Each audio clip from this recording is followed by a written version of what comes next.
महत्त्वाच्या बातम्या.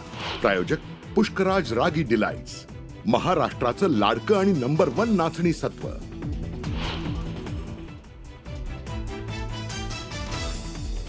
ऑपरेशन सिंदूरमध्ये हवाई संरक्षण दलाची मोठी कामगिरी. पाकिस्तानचे 600 पेक्षा जास्त ड्रोन पाडले.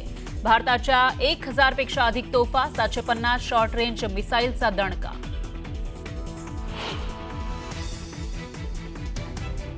काश्मीर खोऱ्यातील सक्रिय 14 दहशतवाद्यांची ओळख. गुप्तचर यंत्रणांना पटली तर गेल्या 48 तासात 6 दहशतवाद्यांचा खात्मा.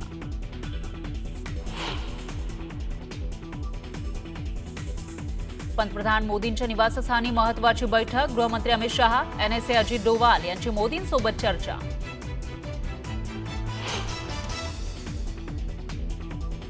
ऑपरेशन सिंदूरनं पाकिस्तानला भर दिवसात तारे दाखवले, तर पाकिस्तानला आर्थिक मदत म्हणजे दहशतवाद. पाकला आर्थिक मदत करणाऱ्या आयएमएफला राजनाथ सिंग यांचा इशारा. भारताच्या कारवाईनंतर घाबरला पाकिस्तान. पाकचं लष्करी मुख्यालय रावळपिंडीतून इस्लामाबादला हलवलं जाणार. सुरक्षेच्या दृष्टीनं पाकिस्तान सरकार घेणार निर्णय. नवी दिल्लीत गृहमंत्री अमित शहांच्या हस्ते नवीन मल्टी एजन्सी सेंटरचं उद्घाटन.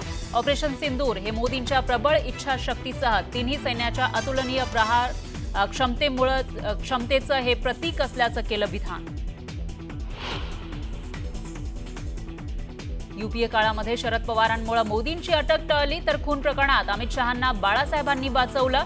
कायद्याच्या चौकटीबाहेर जाऊन बाळासाहेब ठाकरे आणि पवारांनी मदत केली. नरकातला स्वर्ग या पुस्तकातून संजय राऊतांचा गौप्यस्फोट. मी कथा, कादंबऱ्या, बालवाङ्मय वाचणं कधीच सोडलंय. राऊतांच्या पुस्तकावरून मुख्यमंत्र्यांचा टोला, तर पुस्तकाचं नाव नरकातला राऊत असं ठेवायला हवं होतं. बावनकुळेंनीही घेतला समाचार.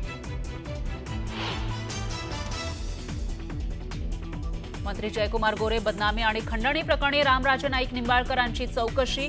वडूज पोलिसांनी घरी जाऊन तब्बल 3.5 तास चौकशी केल्याची माहिती.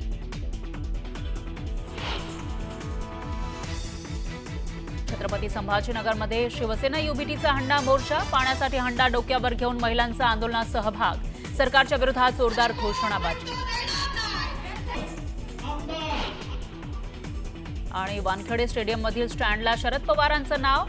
रोहित शर्मा आणि अजित वाडेकर यांच्या नावाच्या स्टँडची उभारणी. तर पवारांचं क्रिकेटमध्ये मोठं योगदान. फडणवीसांकडून गौरवोद्गार.